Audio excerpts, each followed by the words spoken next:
Welcome to Say Like a Champ episode 255. It's your boy A-Dub. Hey, boy, from SLAC fam. Welcome back, dude.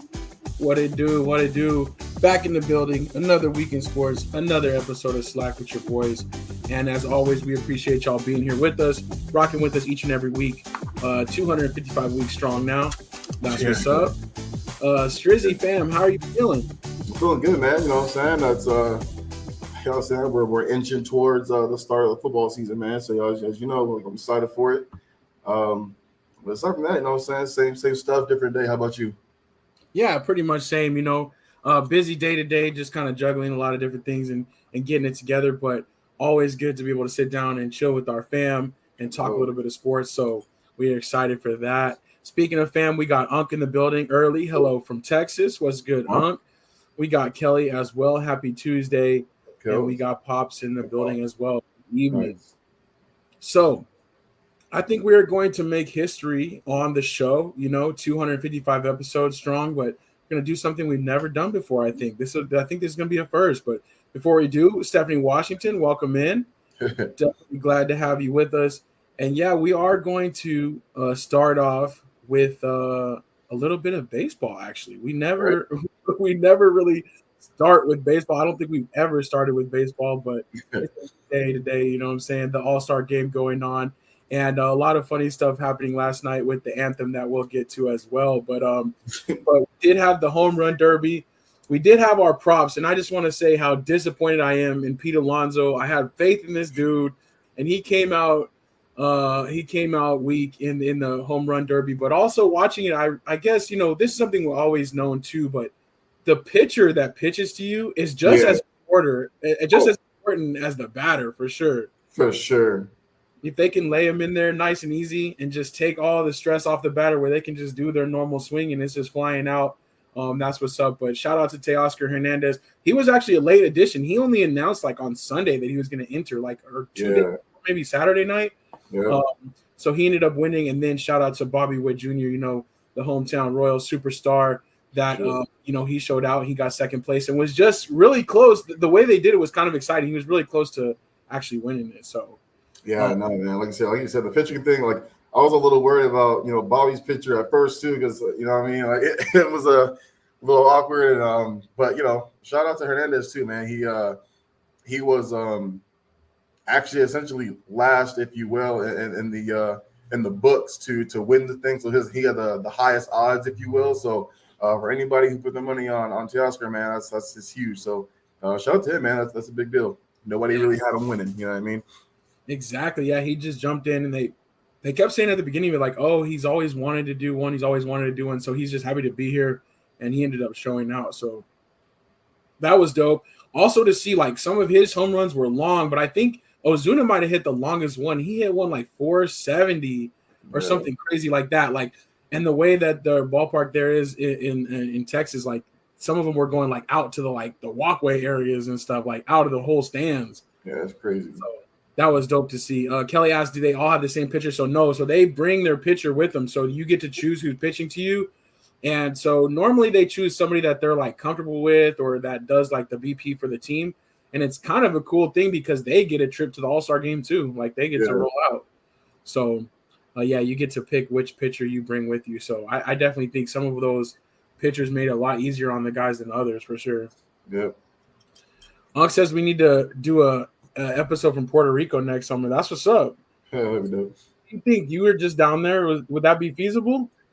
Yeah. But honestly, I feel like my phone worked better there than it did out here. Oh, dang. Oh, God, dude. It's actually kind of crazy. But I do know that for a fact of I think the phone the major company out there is actually T-Mobile. I think they have the most towers out there, so it actually makes sense that my phone did work so well out there. But yeah, man, I don't think I was ever at any point struggling for service. It was actually pretty cool. Dang, that's what's up. What's up. So yeah, we'll have to look into that, Unk. If you're ready to be the first sponsor of Say Like a Champ, you know what I'm saying? maybe we can work something out. But no, that's what's up. All right. Also, along the same lines of MLB, we do have the All Star Game going on tonight. Skeens, he has been great since coming up at the beginning of this year. He started off as in the farm system. He did not start on the major league roster. now, and I think he was like, I don't know, something crazy like 200-1 odds to win the Cy Young. Now he's actually the Cy Young favorite, and Yeah. I think I don't know if it's exactly the record. I'm gonna have to double check, but set a record, I think, for strikeouts in his first however many innings. But definitely coming out blazing so far. So he's actually gone from being in AAA at the beginning of the year to now starting the All Star game, which is super dope. Talk to me a little bit about Skeens, like how he's been able to dominate so far. It's funny, man. I think the Pirates have actually done an amazing job too of bringing him on too, not really kind of forcing him to pitch too many times, too many pitches. They don't want to wear him out too fast, and I think it was just a couple games ago. Actually, I think he had pitched like, man, I don't know, 12, 13 strikeouts, something like that. And he had pitched like a no hitter or something like that, something really close to it. And instead of letting him go the full like 100 pitches as they normally do for the starting pitcher for your ace or whatever, they pulled him early. And there are a couple of people who were upset about it, but if you're a Pittsburgh fan and you want to see this dude have a long career and not destroy that elbow or shoulder too soon, like it was definitely the right call. But yeah, man, he's been an absolute monster. I talk about the odds or whatever, but the odds just for, I think it was not even Cy Young, like the odds for just like rookie of the year weren't even he was like plus 2,000, so like even that for them wasn't too high. And now he's looking like he's gonna get both, like he's gonna get rookie of the year and the Cy Young, which would be crazy, you know what I mean? So dude's pitching 102-mile-per-hour fastballs, which is insane. So I don't know, man, they definitely got their ace, man. That's crazy.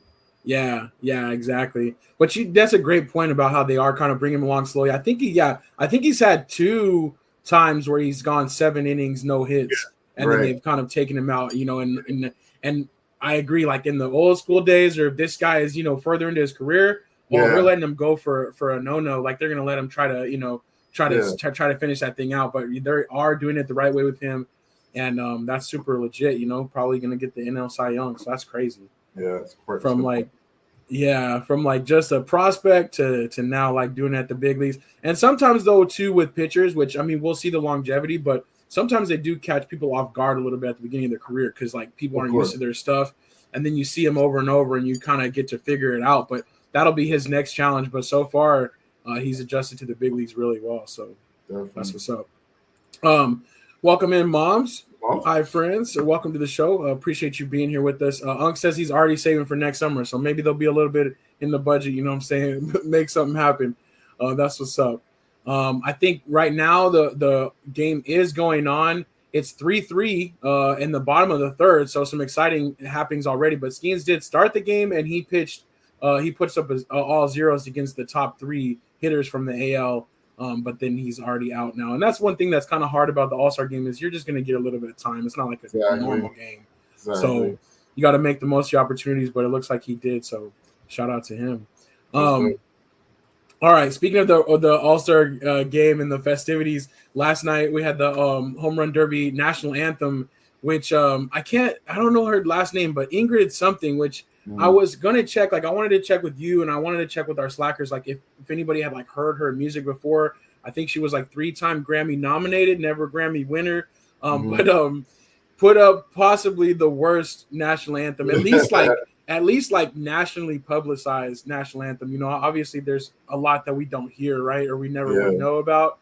But in a big spot with all the festivities, that was really bad. Strizzy, did you see it live, or have you heard about it since then? Yeah, man, I saw it. I know Fergie's happy, dog. You know what I'm saying? I know she's like finally somebody else came off and did a worse job than me. I feel like at a certain point, like I don't know. I guess you've heard their music or you're comfortable with their music. Maybe you're thinking to yourself, "Oh, it can't be too bad, right?" You know what I mean?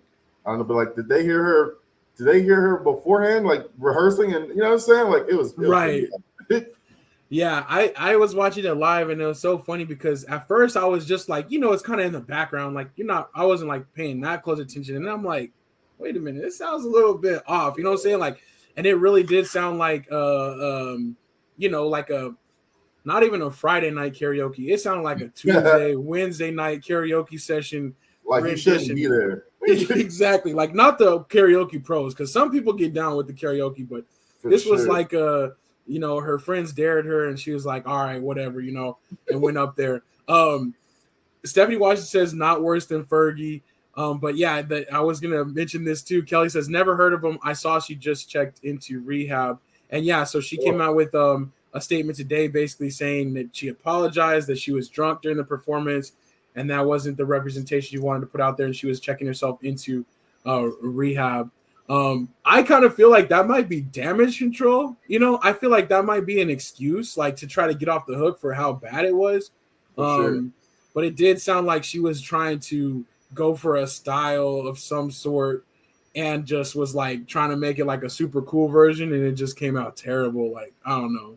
And I'm sure she was drunk. People gotta stop doing that. You know what I'm saying? Like, just sing the anthem. Just sing the anthem. You know what I'm saying? Like, you're a music artist. We know you to be a music artist. Just go out there and sing it in your voice. You know what I mean? Like, you don't gotta do nothing crazy. God, you know what I'm saying? Yeah. Like, yeah.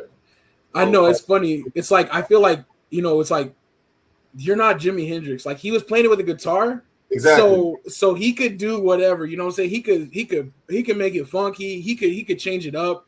You know what I'm saying? When you're singing it, and I think that was like what Fergie was going for too. Like, when you're singing it, you can't really do that because we're just, I don't know. It just doesn't come across. So no, man, I totally get what you're saying. I completely agree too. Like you said, there are certain musicians who do it, you know what I mean, but they're doing it with an instrument. So you said you could do it a little different, but when you're singing it now, leave it alone. Yeah, for sure. So that was good stuff though. But yeah, we'll see. Want to welcome in Grace to the show. Grace. Welcome, Grace. Appreciate you being here with us as always. Unc says big mistake. Mm-hmm. Pop says unless she knows Sheryl Crow.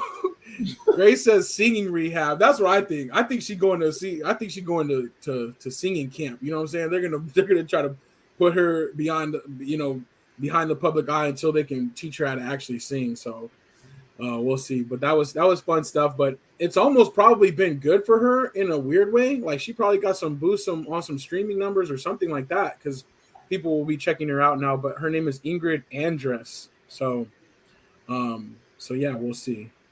That's so funny though. But it looks like pretty much for the consensus from the panel is that we had not heard of her before now. So we'll see how long her little moment of fame lasts, or if there's a worse one. But I think she's going to be probably the leader in the clubhouse for a little while right now. So for a little while. We'll see. And if you haven't heard it, you should check it out. Just don't make sure the volume's not too loud. You know what I'm saying? You don't want to hurt your ears. But all right, that's what we got for MLB. And I wanted to keep it moving here. A little bit of NBA talk we'll go to next. Jalen Brunson. So not a lot of big contract moves or any free agent moves. Now we're in I think week 3 or 4. So most everything that's going to happen has happened already. But Brunson actually took a year early. He took a 4-year, $156 million extension. And they were talking about how basically he technically left $133 million on the table because next summer he would have been eligible for a 4-year extension, $133 million more. So it would have been like 200 something. What do you think about, obviously he's rocking the shirt New York forever. It sounds like he wants to be there and he's taking a cut for the team. But what did you think about Jalen Brunson doing this with the contract? I feel like it was entirely too stupid. It was too much for me. Like, don't get me wrong, I completely I respect it. You know what I mean? Like, that's a big deal. You know what I mean? There are not a lot of players who are, that selfless to be like, I want the team to be able to go out there and make this team as good as we can possibly be, right? Like, that's a monstrous pay cut. You know what I mean? Like, D Wade took a pay cut so that Braun and Bosch could they could pay them a little bit extra more, and he did that multiple times so they could keep that team together, right? But it wasn't nothing of that significance, right? Braun talking about taking a pay cut for if they could go and get DeMar DeRozan or something like that, and he took a $2 million pay cut or something like that. But that's not that big of a deal, like, you know what I mean? But I just felt like for him, it's a lot of money, especially when you're too early. Like, he technically didn't have to do that until next season. You know what I'm saying? Like, and you for a fact they're going to re-sign him, right? So, like, for me, it was like, I get it. I understand why you do it, because you guys were really good last year, and due to some health problems, like, you probably would have been in the Eastern Conference Finals. You know what I'm saying? Like, or possibly, yeah. But you got You got oh my god, I'm drawing a blank on his name. He was injured. OG? What's up? Oh no. Who was that? Who was injured, you said? The power forward that was out. Randall? Randall, yeah, Julius Randall. So Julius Randall being out all last season and him coming back, like I feel like he can only help. But I'm starting to wonder too, like, does he still fit with this team, right? Now they got Bridges and OG and everything. Exactly. So we'll kind of see. Like, I mean, I can't imagine him making the team worse because he, at the end of the day, like he's still he's an aggressive player. Like he's gonna get those rebounds. Maybe he doesn't need to pass the ball as much anymore. Like he's not gonna play a Draymond role, but you know, Brunson takes a lot of shots. Like when it comes down to, he's definitely their ultimate scorer. So I like it in a sense of selflessness, but from a personal or player standpoint, I'm like, dog, you took way too much less, way too early too. You just didn't need to do that yet. Yeah, exactly. I feel it, and that's he could have done it next year, honestly. And like it doesn't make much of a difference this year. You know what I'm saying? Well, see, that's the sneaky part because like I get it, like what he's helping, and Unk says huge sacrifice to improve the team, which it will be and it could be down the line depending on how things go. But the one thing too is like the sneaky part about it is he gets paid a year earlier. Because he was only like making like he was only going to make like $15 million this next year, and then he was going to get his big contract after next summer. But now he's going to be getting like $40 million this year. So I feel like maybe he has some bills coming up. He's like, you know what? I'll just go ahead and get my payday now, even though it's going to be less in the long run. But I think that was his only reason why he was like, let me do it now. But I agree with you. Like he could have still seen how it played out this year with all the pieces.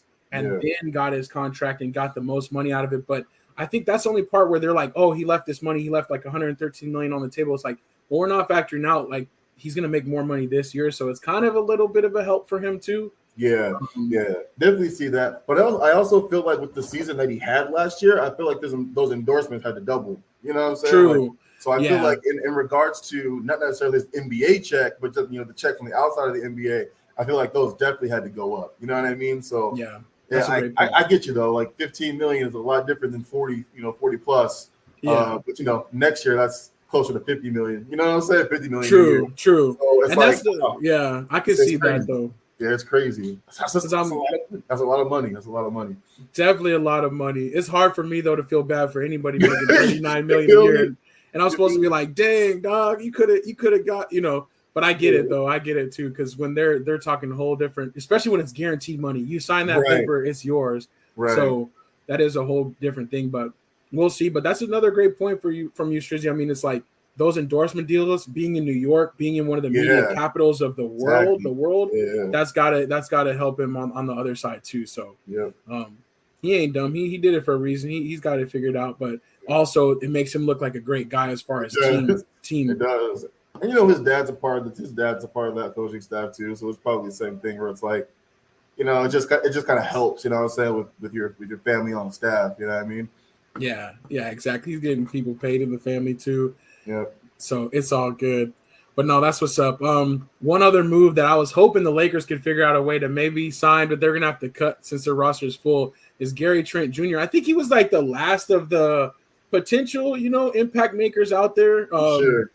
And he did end up signing a 1-year deal with the Bucks, so it looks like he'll try to go over there and be a part of what they're doing, and then maybe go into free agency again and kind of build himself back up for a bigger bag next year. But you like that though, Gary Trent Jr. with the Bucks?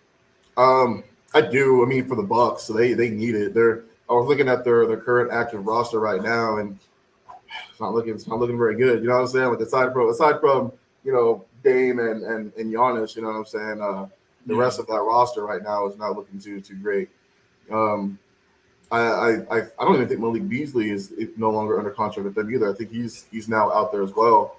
But who was big for the 3-point shooter for them last year? That's another player. I was like, the freaking Lakers can go get him for so cheap. For sure. I think Beasley though. I think he ended up going to the Pistons on a 1-year deal. Oh, okay. So, but yeah, you're right. He's gone. Because I think he averaged.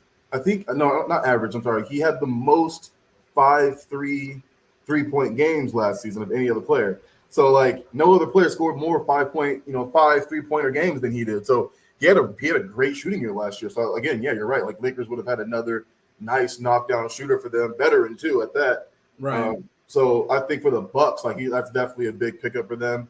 Someone that they can go out there and dish the ball out to create space for both Giannis and Dame. So huge pickup for them, I think.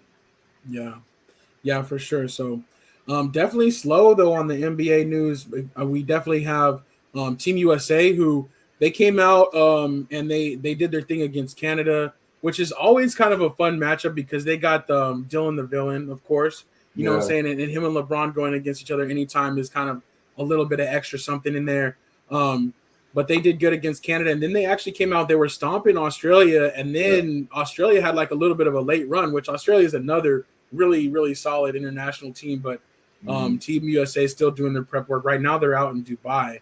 And they're kind of making their way towards Paris, or they're doing their little globe-trotting thing. So pretty cool stuff there, though. But I don't know. I guess the only impressions I have so far from USA basketball is like big shout out to our boy from Minnesota, because he's still taking the lead. Anthony Edwards, like even amongst the veterans, like he still seems like the spark plug on that team, which is pretty good to see. No, for sure. I actually agree with that, and I think part of it too is like I feel like the older guys there are kind of playing that Kobe role, but even less of a Kobe role, right? I think they're more so there to make sure they take gold home. Not so much to take all the playing time and take all the playing minutes. They're just there to be like, all right, look, we're just here to make sure y'all don't lose focus. You know what I'm saying? Like, right. You know what I mean? Like, they're not even playing that many minutes. KD's still deciding whether or not he's going to stay or not. You know what I'm saying? Because he got he might pull a Kawhi.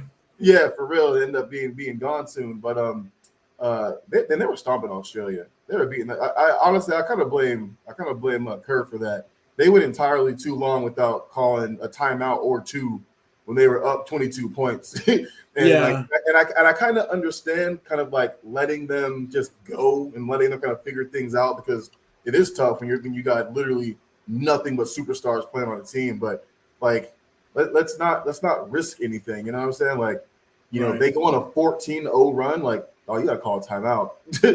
you gotta stop that run at some point. For sure. And then next thing you know, 22-point lead turns into a 5 or 4-point lead. It's like, no, you should have called a timeout 10 points ago. You know what I mean? So I know he got a lot of flack for that. I'm hoping there was a reason for it. You know what I mean? Because it just seemed like were you watching, dog? Were you on the phone or something? Were you distracted? Yeah. But yeah, they were stomping them out. I thought there was no reason for them to come back like that. Not with that team. This is a very, very extremely talented team. But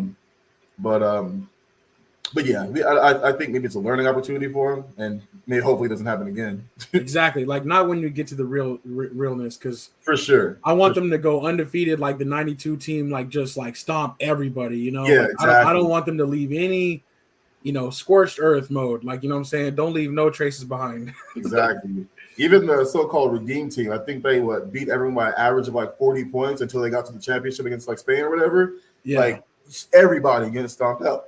That's what I want. You got to remind everybody like who we are. You know what I'm saying? Like, because it's never been more dangerous. There's never been a bigger threats, I feel like, to the USA. Even though USA obviously has it, but international game keeps growing. They gotta, plant that flag. So exactly.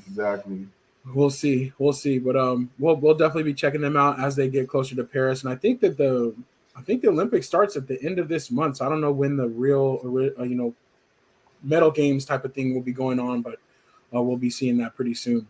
Yeah. The next topic I wanted to get, saying we're going to be tracking this closely, and it is what it is. A lot of scrutiny and eyes on the kid. Bronny, he made his summer league debut in Vegas now, and still kind of struggling. He said himself that he was in a mini slump. He feels like kind of being a little bit more passive, not being aggressive, and then he's not hitting his shots at all. I think he's 0 for 15 from 3 so far in summer league action. And still, getting some steals and stuff like that here and there, using his athleticism as he can. But he did also mention, though, that he'll accept any role for the Lakers when it comes time to, if he needs to go to the G League or if he's just going to be on the bench or inactive. What are your thoughts so far? I know we're scrutinizing him like he's like the number one pick when he wasn't. He's number 55 overall. But still, your thoughts so far on Bronny? Yeah, I mean, I've said like so many things like in regards to Bronny, you know what I mean? But all of them have kind of come down to the fact that I just felt like he should have stayed another year. Like I feel like he didn't get a really good year in college. You know what I mean? Like, bro almost died. You know what I'm saying? And like, luckily for him, he was able to come back. And I know he didn't even play at the beginning of the season. So you know, I don't think he missed too many games. You know what I mean? I think he missed like 6 games, something like that at the beginning. But he still missed like months and months of training and like exactly to lead up to it. So I just feel like even though he's still playing amongst like his peers, the guys that he would have been playing like in college, he still didn't get enough time to do it. Because it's like if he's not playing this well now, what do you think is going to happen when he gets to the league and now he's got to be guarded by dudes like my boy Drew Holiday? You know what I'm saying? Like guys like Indeed, like just those top guards and some of those guys, like I don't know, I worry about him. You know what I mean? And it's like I worry about the kid like he's my own son. You know what I'm saying? Like you want him to do good. I do. I actually do. Like I actually want him to do good. I just don't think it's possible. Like I really like at no point in time in the G League are you is it good basketball because you're playing against grown men? Like sure, but I just feel like he's still like people underestimate like how well college gets you ready for the league, right? Like I look at a guy a rookie last year who didn't get a lot of say not TV time, but just didn't get a lot of like exposure, noticement because of like guys like Wimby, right, and Chet coming in his technically rookie year, right? But the rookie from Miami, dude, like if he was starting on another team somewhere, like the fact that he did like all 4 years in college, essentially, like he's a beast, man. Like dude averaged almost 25 points a game in the games that he stepped in for Jimmy being out, right? Yeah. And you look at him at the G League right now. He only played in 2 games. He's no longer going to play in there because they want to make sure he doesn't get hurt. But again, averaged like 25 points a game in those 2 games. He just absolutely scored whenever he wanted to against those guys. Like the time definitely helps, and I just feel like him playing in the league is obviously a dream come true for him. But I feel like LeBron kind of forced it. Like, you know what I mean? Like, I feel like if he wasn't on his way out in retirement, maybe he doesn't push him to go so early. Yeah. If it wasn't LeBron, if it wasn't for LeBron, he probably doesn't get drafted. You know what I'm saying? Like, I truly believe that your first round pick, Connect, that kid's doing fucking good. Like he's hooping. You know what I'm saying? Like I think I feel like that was the luxury that let them be like, all right, we'll take for sure. James. I think that was a really good play. He's playing really well. Like, dude can play at all levels of the game too. 3-point, inside, and mid range. Like he's a hooper, man. Like, but I just kind of feel bad for Bronny because like he's saying all the right things. You know what I'm saying? Like, but I just feel like when you're watching him out there, like he still looks lost. You know what I mean? Like it just like. It's not there for him yet, nor should it be. You know what I mean? It shouldn't be there for him yet. But it's one of those things where if this wasn't LeBron James' son, it'd be like how long before he gets cut? You know, how long before he's off the team? How long before? You know what I mean? Like how many more chances? Yeah, exactly. But because he's LeBron's kid, he's gonna have all the chances in the world. So I don't know. Like I worry about him. You know what I mean? In the sense of like. He gets all of the attention of a number 1 overall pick. But the funny thing is no one has any expectations for him. He's getting all of these true. But everyone's expectation, like nobody has high expectations for him. They're just kind of like, he's still second rounder. Like we know he's not ready. You know what I'm saying? But he gets the coverage like he is. Exactly. It does remind me, and we've talked about the whole like Lonzo Ball comparison where it's like everybody like kind of going at him.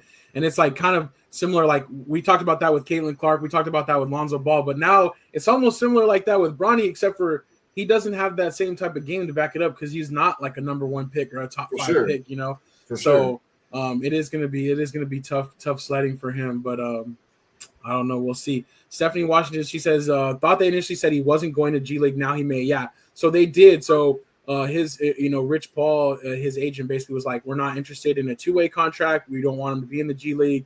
He's going to be at the NBA level. But now I think looking through it in the development part and now that he's with the Lakers, they're saying, we're probably going to have to get him some time down there. Yeah. And even like you said, Strizzy, though, even some of the guys that do well in the G League and they show flashes, and even if they dominate the G League, even then, when they step to the NBA, it's another adjustment. Seriously. So it's like you at this level, at G League, at Summer League, you got to be like super dominant or really showing what you can do in order for that to even come across to that next level. So we'll see.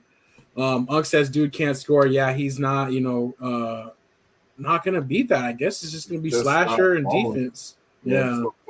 I gotta say one thing too. Thinking about the summer league, Cavs got to trade Monty Bates, bro. That dude's got to be on a roster somewhere, dog. Like, yeah, I get it. He's skinny, but so is KD and so is Ingram, bro. Like, you know what I'm saying? Like, that dude is he's really, really good, man. Like, that dude's got to be on somebody's roster somewhere. He's just too good to be sitting there killing these dudes in the G League and stuff, bro. Absolutely. They just don't have space for him, but they're so heavy right now. They got to make some move for that. Yeah, they got to get him on the roster. He got to be playing. For sure. I want to welcome Nancy to the show. What's up, Nancy? Shout out to Nancy, a big New York sports fan. She'll be rooting on the Jets coming pretty soon. You know what I'm saying? Only a couple weeks away. Appreciate you being on the show, Nancy. I also want to welcome in our boy Anthony Wesson. What's good, brother? They're packed now with practices. And I probably should know, but what are you coaching right now, or what sports going on for you right now? I would love to hear about some updates from your world. He also says Bronny just won a championship in Call of Duty. I had a friend that used to be playing NBA 2K. That's funny. I did see that, and people were obviously using it as like a read, be like, you need to be practicing more. You know what I'm saying? You need to be working harder and not playing video games. But also, it's funny. He's a kid. He's a young kid. So. Yeah, he's really young, dude. He's really young. So I'm sure that's why, the youth, like, it really favors for the video games, you know what I'm saying? And it just moves too fast. The older you get, the slower you get regardless. But I think it is pretty funny though that he's doing that. Oh, he said my son is in Taekwondo, son. I'm not coaching right now. Oh, okay. That's what's up. Taekwondo, man. You learn discipline, strength, honor, all that stuff. So that's what's up. Nancy also agrees with you. Strizzy said should have never left college. So yeah. One more year would have been. I just think it would have been wonders for him. You know what I mean? Yeah, just more time, especially with that time, and you don't have that same spotlight on you. You don't have to grow in front of everybody the same way when you get those reps at that level. So, definitely too funny though. It is crazy though that he definitely could have been. He definitely could have been like a streamer, a YouTuber, like a social media personality. Like if that's what he loves to do. Like at his, like with his notoriety, just because of his dad, like he could be doing a lot of things in the world right now. So I do give him some respect for like trying so hard to be at the NBA because it's really hard. It's not for everybody, No, for sure. I think too, like just going back on that, you know what I mean, like. Look about all of the super really good like superstars whose sons try to get there and they ended up not making it. You know what I mean? Like Wade's son, Michael Jordan's son. You know what I mean? Like those guys, like all-star superstars, first ballot Hall of Famers. Exactly, Shaq's son. Like all those guys who just couldn't necessarily get there. And I feel like LeBron's so big at this this stage and just in the NBA, like it's crazy. Dude's 40 and he's still the face of the league. I think that torch has not been passed yet. You know what I mean? And even the USA guys voted him as still the best player on the team. You know what I mean? So it's like, I have no idea when this dude's going to slow down. I don't think he ever will at this point. It's just going to be when he finally decides to hang it up. It's going to be because he wants to, not because he can't do it no more. So if he was gonna play at least 2 more years, let your son play in college one of those years, and then retire in your son's first year or something, you know what I mean? But I just know for a fact 1 more year at college would have done him wonders. For sure. It's kind of funny though. Speaking of this, and Anthony Wesson mentions Keon Anthony, which is Carmelo's son. Yeah. And he's been putting up some crazy stats. He can definitely score. He's more takes off of his father as far as being a scorer. So we'll see how he does. But also kind of an interesting segue and a sad one. We want to say rest in peace to Joe Jellybean Bryant, Kobe's father. And another one where they had a very different, relationship, but another duo, right? A pair of father and son who both played in the NBA, who both made major contributions to the game. Jellybean, being in the NBA himself, and then also being a coach, and obviously, passing on that love of the game to Kobe. And for all of their like interesting relationship, it's still very sad that like they both had, you know, their time short a little bit. Quite short. He's only 69. Yeah. So rest in peace to him. Definitely a sad situation there, but had to throw that picture of him and Kobe together. But yeah, it's definitely an interesting dynamic when you talk about that whole father-son thing. Because, you know, like it's just, you know, being on either side of it, it's like you always want to make that person proud. You know what I'm saying? You always want to do what you can. And sometimes like maybe Bronny is, you know, chasing a dream that he wants to fulfill to make his father proud more than it is his own dream, you know. But still a lot of hard work nonetheless. I'm still definitely rooting for him. So we'll see how it goes. We'll continue to monitor that. Next up, what do we got next up? Oh, next up, I do want to talk about college football. So if you got the deluxe edition or you had the early EA pass, it already started dropping. I think it was last night. I think people could start downloading it. I did not do either, but I think I am going to go ahead and grab it on Friday. But the reviews are coming out. A lot of interesting, funny stuff. Patrick Mahomes actually, he brought in a TV and brought copies of the game in during training camp so they can all play together. But Anthony Weston, he's already got it. He said he was fire, so worth it. Just even for nostalgia's sake, I just feel like I kind of have to get it. So Oh, Nancy, great comment here. I'm calling it now. Bryce will be better than Bronny. I definitely agree. Yeah, I completely agree with that too. He has a better chance to make it in the NBA and a more natural chance just on his own. Exactly. And it's usually not the oldest for whatever reason too. When we've seen like families, like brothers, the Ball brothers. Yeah, exactly. Like it's usually like the youngest or the middle that's like ends up being the best. So he's just naturally better. I mean, even in high school, right? Like we talk about, you know, who's averaging more points a game. Like Bryce is just actually better than Bronny is. And another guy to be on the lookout for is Gilbert Arenas' son. His son actually is really, really good too. I think Carmelo Anthony's son is definitely going to be first. He's next up in my opinion, and then it's going to be Gilbert Arenas' son, and then Bryce right after him. So watch out for all of those guys. They're coming. They're going to be really, really good. It definitely makes us feel old though, for sure, right? When we see like generations of it, you know what I'm saying? This is crazy. Yeah. It's like, oh man, we were seeing their pops, you know what I'm saying? Like, dang. Pop says bums, neither will be good pros. We'll see. Nancy says NBA's in good hands, for sure. Yeah. For sure. And especially between these other guys, Anthony Edwards and Luka and all this, you know, it's just interesting to see who's gonna be the new face. I feel like it's gonna maybe be Luka. Like, I don't know.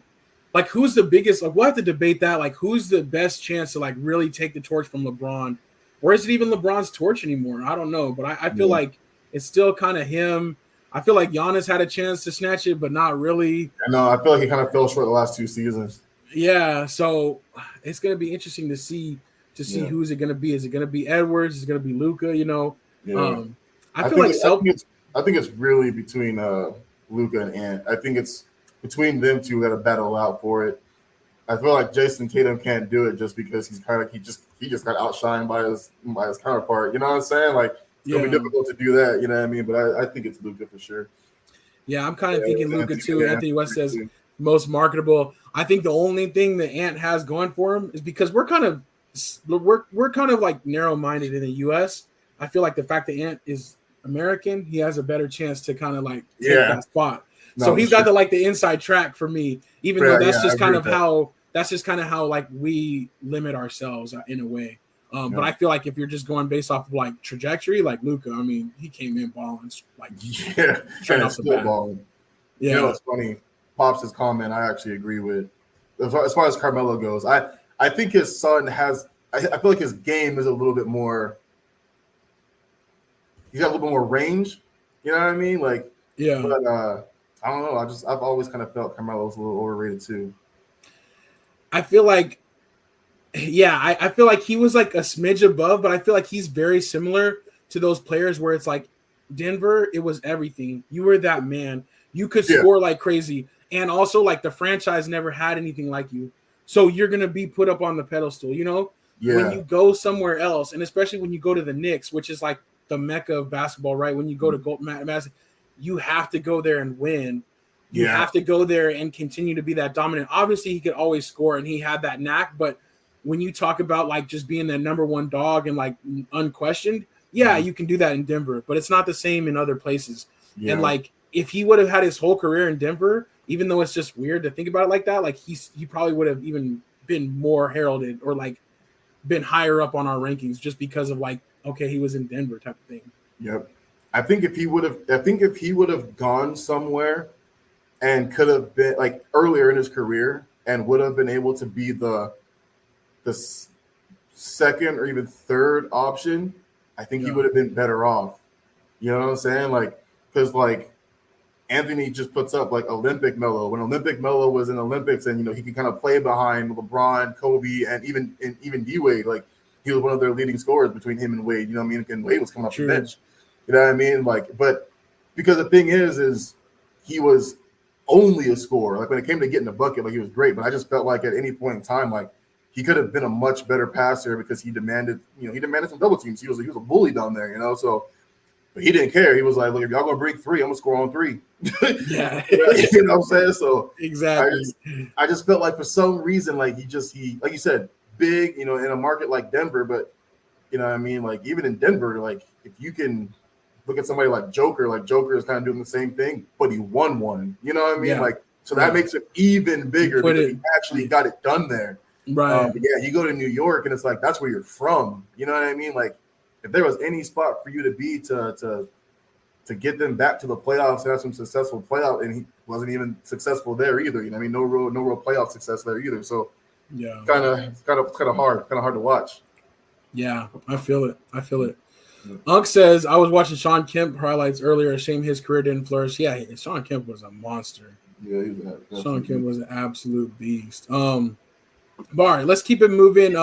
College football. So in honor of the game coming out, I feel like we were going to look at the way too early updated college football top 25 going into the season. Now, of course, there's going to be some changes, and this is not the first official ESPN or AP top 25, or coaches poll.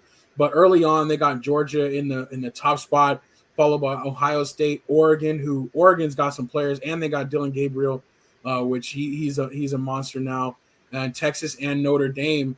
Unc asked Riley Leonard from Duke any good, and I think he actually transferred to Notre Dame though.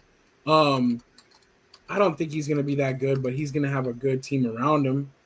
So I don't know. We'll see. But I don't know. Notre Dame is always kind of tricky because they don't play a great schedule. Like I think this year they play Army and Navy. They play USC every year, which is awesome, but they don't have like a big one. But I feel like Notre Dame for sure is going to end up in that playoff now that there's going to be the expanded playoff field. So we'll just have to prepare for that. Yeah, Alex said, why is Notre Dame ranked? They're good. They're going to make it in there. Anthony wasn't MIZ. Got to shout back that ZOU. I think they're going to have a really great year. I feel like the only thing that's tricky for them is they're in the SEC, and that's just tough sledding because you have to play the best teams. But I think that they're going to make it in the playoff as well. So we'll see. My big question going into the year: how is Alabama going to bounce back without the Godfather and Nick Saban? But any teams you're interested in kind of checking out or watching? I know you got your Sooners way down there. I feel like they're lower than they probably have been in a long time starting off the year. No, 100%. But I think it kind of makes sense. I feel like they've kind of really fallen off in grace over the last couple of years. Like I think they're still trying to like kind of find that identity. You know what I mean? It's Lincoln Riley was such an offensive he's always been an offensive monster, but just always lets defense slide, and that was their biggest problem. You can have all the Heisman Trophy winners all you want to, but it doesn't matter if you don't have a defense to keep other teams from scoring as well. Yeah.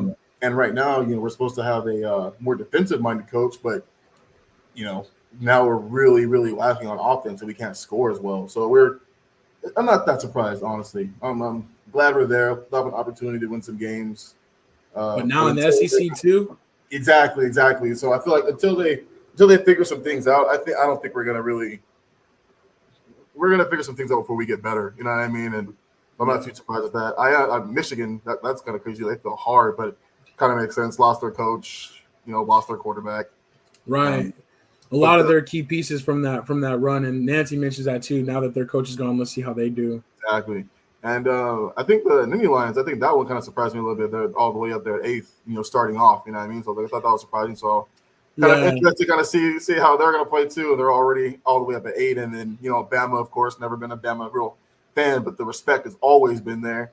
And but I think what their coach did with Washington, I'm curious to see what he can do with a program like Bama. So yeah, we'll see. They should bounce back and be pretty damn good. Yeah, that'll be fun to watch. Penn State, they're always ranked high at the beginning of the year for whatever reason. They have some kind of mystique there too that always keeps them up there pretty high. But But yeah, I think. But is that crazy? Wait, is USC not even on? I was looking for them too. I was like, I don't see them in here. Like they're for real. They're not ranked at all. That's crazy.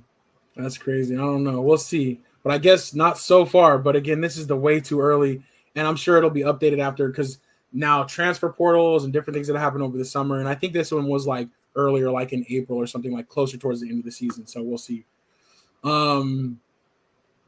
Nancy says, how do you guys feel about Colorado? I'm excited for them in year 2 now. They came bursting onto the scene last year. Obviously, the hype is real with Coach Prime. And I really love the way he carries himself. But we always, for me at least, I expected it to be a multi-year thing. Like I didn't expect anything too much.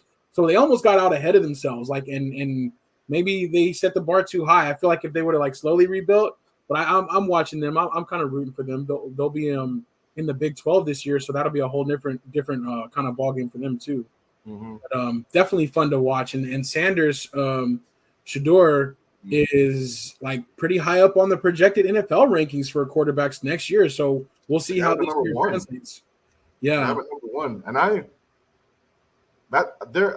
maybe I forgot about them because they're not on here, but I was really kind of thinking about it.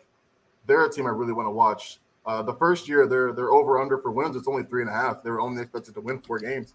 This year, it's only 5.5. It's only gone up 1 or something like that. So I'm curious to kind of see how much better they've gotten. I don't think their offensive line has gotten much better. You know what I mean? So that was a really big deal last year. And with Sanders and Shedeur, with him being the number 1, projected number 1 prospect for next year's draft, I need to see more out of him too. You know what I mean? He's got to grow a lot for me because I didn't see enough for him to be the number 1 pick for this upcoming season. You know what I'm saying? I guess I got to look at some other quarterbacks too, but you're not going to, NFL is going to be a lot different. So that style of play ain't going to work. You know what I mean? Like in the NFL. So I'm very curious to see how he does. Again, another kid who I hope does well. You know what I mean? It's hard when your dad is so iconic. You know what I mean? Right. But I hope they do a lot better this upcoming year, and he gets going to show I know last year wasn't a great year for us or even for him, but I'll be better this year. Yeah. We'll see how that improvement. But like you said, they're only kind of projected 1 more game than last year, so they're definitely not catching anybody by surprise this time around. And also, though, Shedeur, another one though, it's kind of hard to be. Well, I guess this is different for everybody else, but it's kind of hard to be that motivated to work that hard. Some of these guys, they'd be nitty gritty. They're just eating at the college campuses. They're trying to get that paycheck. Now they're pulling up to practices Bentleys and stuff. They're already paid. So I think it's harder. I think it really does separate those that want to be winners. And in the past, you'd see people I'm trying to feed my family. Yeah, exactly. So it's a whole different one. Nancy says, does Hunter play both ways in the NFL? No, he's going to have to choose. Yeah, I said that last week. He needs to figure it out. He needs to figure it out what he wants to do. I think he has a better chance as a corner. Just stick with it, Big time. And if you do that and you do that well, you make it on a team, then you can get some punt return. They might make you a special little package for offense where you go in for a couple plays here and there. Yeah. Kind of like Dion, but 2-way full-time is just too much. Exactly. Who better to learn from too? Just go full-time cornerback. You were so good at it, and going both ways is what got you hurt in the first place. True. And that's literally what got you hurt in the first place. And you saw it, man. End of the season, he was drained, bro. Yeah. Dude was he started getting beat. Yeah, it's just too much. He's playing 200, 190 plays or something. He was playing every play of the game. It's crazy. Dude, high school was not a big deal. I was a 2-way starter in high school. I played every single play. I never left the field. Every special teams, it's not that big of a deal. College, big deal. NFL, there's no way. Yeah. You know what I'm saying? Not today's NFL. Not today's NFL. Yeah, for sure. Mom said we all dislike Notre Dame. I know. Except for my boy Springfield. Shout out to Springfield. He's Notre Dame through and through, ride or die. Yeah. So he keeps Notre Dame alive for us on the show, but everybody else definitely dislikes it. Number 18 is the NC State Wolfpack, and then you got number 19 Clemson. Yeah. So I don't know why I said number 19 Clemson, but yeah, 18 is NC State Wolfpack. One interesting thing about I did want to mention this. Kirby Smart and Georgia landed another recruit for next year. He is 6'11", 335-pound offensive tackle, and he's actually switching from basketball to football. He was actually AAU teammates with some of the guys coming up, and he was actually eligible to be drafted in the NBA draft a couple weeks ago. But as soon as he was playing for Overtime Elite, I believe it was, and so as soon as that kind of fell through, he's like, all right, let me go ahead and do this. He said it was always kind of a dream for his to play football. So he's going to be more of like a developmental candidate for this year, maybe play a little bit here and there. But I think that would be pretty cool, man. 6'11". 6'11". So as soon as at signing, he became the tallest college football player in the NCAA. Yeah. 6'11", 335. That'll be pretty crazy, especially wingspan got to be crazy. Exactly. I was wingspan got to be crazy as a tackle, especially if you get that development, and UGA has a lot of big boys, but he's the type he's gonna be the first one off the bus. Like, watch out, you know what I'm saying? Everybody, we're getting behind him. That's that intimidator. So yeah, for sure.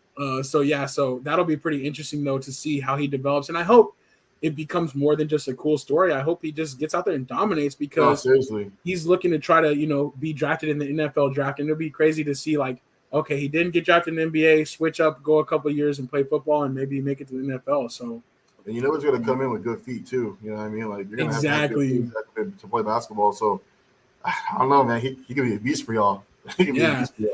Well, I'm hoping that'll be super dope. That'll be super dope. All right, a couple more stories real quick. We've got to talk about the Copa America. So there was some good soccer on. There was the Euro Championship, actually, and then also Copa America.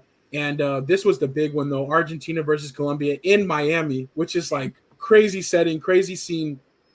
And actually, the game had to end up being delayed over an hour and a half because at the beginning of the night, when they were opening the gates and starting to let people into the concourses, a group or a bunch of fans, unticketed fans, rushed into the stadium, and it was creating some crazy scenes actually, and they were scared that there could be potentially a crush, and they ended up having to just basically open the gates. But people were climbing the fences, climbing the concourses.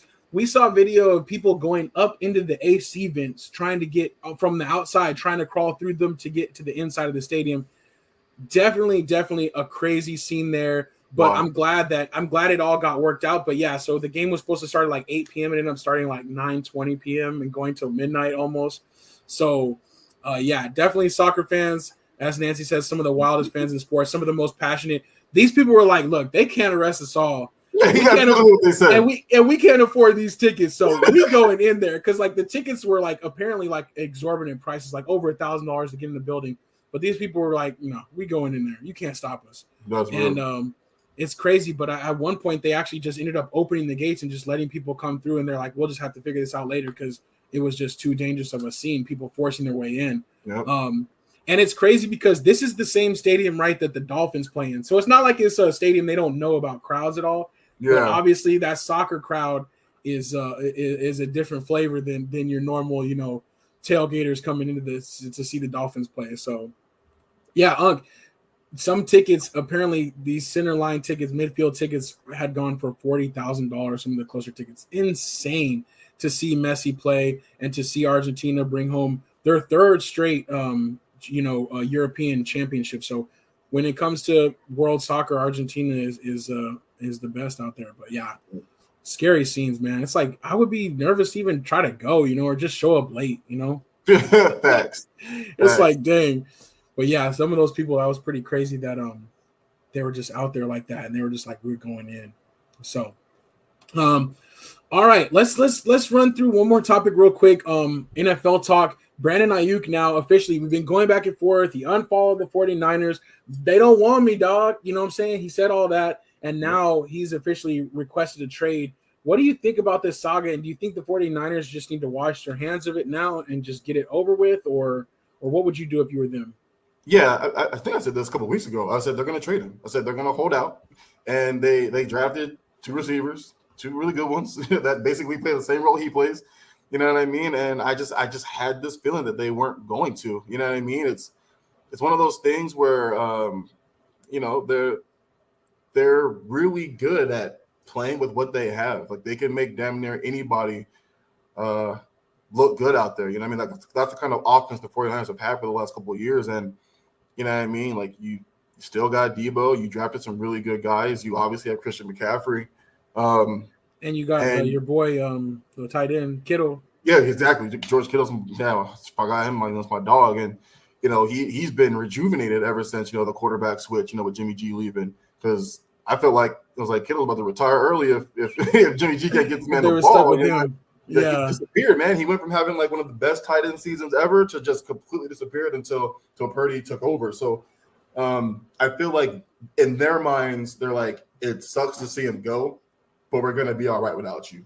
You know what I mean? And I think because of the seasons that the season and a half that he had also with Purdy, because you look at it, he's one of Purdy's favorite targets. You know what I mean? Like when Purdy took over, I hate to say, like when Purdy took over, the offense just took a jump. You know what I mean? Like everybody just definitely next level.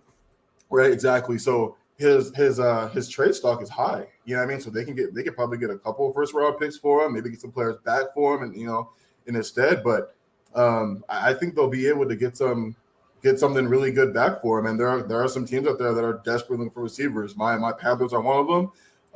Buffalo definitely one. Like Unc said, like I think that's a big one too. They're definitely in a need, and they drafted a pretty decent wide receiver, and I think Brandon Ayuk would be a really good kind of a veteran receiver for Josh Allen. I know we're worried about them not having any receivers at all, but that would definitely help them out. You know what I'm saying? So, and then too, like I heard, I don't know how much money they got. Ant probably has a better, Ant probably has a better, Kansas City too. I think Kansas City too would be like if they could go out and get just the number one guy like that. I think that'd be crazy. You know what I mean? I think that'd be insane. So. He's definitely going to have options, just kind of see what teams have for him. But I kind of called this. I had a feeling that they weren't gonna re-sign him.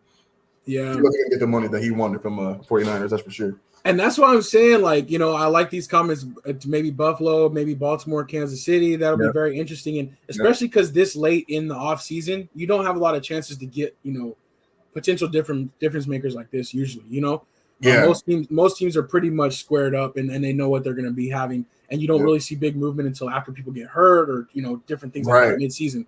But Nancy, she says we'll be okay without him. They will be okay without him. You might as well get what you can for him. And this is like one of those where I'm kind of weary, like, it might be like a be careful what you wish for type of thing because you're in a high-powered offense and you're with a really good coach. You're with a team that has talent at all levels to where defenses can't really focus in on you. You end up somewhere else where you got to be that guy and they know you're that guy. Yep. Are you that good? Kind of like Adams, like when he went to the Vegas, like they're like, we don't even know who our quarterback's going to be, but he still balled out, right? Right. Is he that type of talent where no matter where you go, what situation, you just got to do your thing? Exactly. I don't know, man, because the grass might seem greener on the other side, but he might go somewhere and probably even wherever he goes, he probably have a poor or a down statistical year. 49ers are phenomenal. In my opinion, they're up there with Kansas City in regards to getting their players open. You know what I mean? Like, the offensive coordinator side on that, and obviously the head coach too. You know what I mean? Like they're really, really good at getting guys open, putting guys in spots where, they confuse the defense where like anybody can get open, right? You just go where you're supposed to be, like you're going to be open, and that's why Brock Purdy is also flourish. You know what I mean? Like, I really love what he's done there, but I can't honestly say that he would be the same quarterback if he went somewhere else. You know what I mean? Right. If you put him on the Panthers right now, is he going to struggle the same way Bryce did? Most likely, in my opinion. You know what I'm saying? So the 49ers are just really, really good at that, and in regards to just getting their players open. So you're right, man. The grass, it ain't always greener, dog. Like, it's not always greener. Be careful what you wish for. Yeah, that's it. Can he be a number one option in another team that doesn't have as many weapons? I don't know. Yeah. Anthony Weston says the Commanders. He played with Jaden at ASU, and I think that would be like borderline tampering based on like them publicizing their FaceTimes and all that stuff. But he could end up with the Commanders too. But again, it's like the Commanders was one of those places like before where it's like McLaurin, like Scary Terry, he was like holding it down with like whoever they put out there. Like you got to be a different type of beast if like everybody knows you're the offensive option and you still ball out. So we'll see. Wouldn't be a bad second option though. You know what I mean? Like to have Brandon Ayuk on the other side of Terry McLaurin. That would be nice. Yeah. Definitely go somewhere though where you don't have to be that number one because technically he's not even now. So yeah, exactly. All right, that's what's up. We're gonna get ready to wrap things up. I think one other thing was interesting. Terrell Davis, and I just saw this story. I just kind of read a little bit about it, but he was actually arrested at the end of a United flight. He was on this flight, and he I guess he was like asking the stewardess to like get water for his son. He was on the flight with like his 2 kids and his wife, and he like she ignored him, and he tapped her on the shoulder, and she like flipped out and was like, don't hit me," and like they didn't interact for the rest of the flight. And then when they landed, they had officers come on and arrest him and take him off the flight. Very interesting story here. I'm kind of interested to see what happens with that, but Terrell Davis always like a really nice guy, stand-up guy. Yeah, for sure. About how there was like confusion even amongst the other people, the other passengers on the plane as to like what exactly had happened to warrant this. Very interesting, but he talked about, kind of being embarrassed in front of his family and like having no reason why he should have been dragged off the flight like that. Apparently the flight attendant has been suspended, which I don't exactly understand. And we don't know why she's been suspended at this point. But just one of those weird things that seem to happen every once in a while. You know what I'm saying? You never really know what's going on or what situation. Obviously, there's 3 sides to every story. Both sides, and then the truth somewhere in the middle usually. But I'll be interested to see what kind of comes out of that situation. But Terrell Davis, that's my boy, Georgia boy, great guy, back-to-back Super Bowl champion. He delivered John Elway those Super Bowl champions. Facts, dog. Facts, so always mad respect. Yeah. So. But yeah, and then with that being said, 15 more days, but who's counting until the Hall of Fame game when football officially starts off. So get ready for that. We'll be having to get our schedule predictions in there somewhere. We'll make it happen, and we'll also be going live with our 2 shows a week. Once football season officially kicks off. But the countdown is on, and as always, we appreciate y'all rocking with us. Only other thing, Wimbledon ended. Shout out to Alcaraz. 4 Grand Slams under the age of 22, which is historic. So he's just on an incredible path, man. He's going to be a really good tennis player for a long time, but shout out to him as well. So dominant, man. I think he won straight sets, didn't he? Yeah, yeah, and you're talking about somebody who in Novak Djokovic, who if he would have won, would have been the all-time Grand Slam leader of all time. Yeah. And you take him out like that. Yeah, that's saying something for the young kid there. So shout out to him. And it looks like we got our new dominant men's tennis player for the foreseeable future. All right, that's what's up. All-Star festivities for the WNBA also this weekend. You guys check that out. We still have to figure out if we're going to be able to make it out to that or not. But either way, we'll be definitely talking about that next week. And as always, we appreciate you rocking with us. And shout out to our brother, Mad Marcus. We're with you, fam, all the time. We love you very much and appreciate your support and helping us make this show happen. That was episode 255 of Say Like a Champ. It's your boy, A-Dub. Hey, boy, Strizzy. Peace. Thanks for listening to Say Like a Champ. Engage with us on Instagram. Share your thoughts, and you might just be featured on the show. Be sure to subscribe on Apple, Spotify, or wherever you pod so you don't miss next week's episode of Say Like a Champ.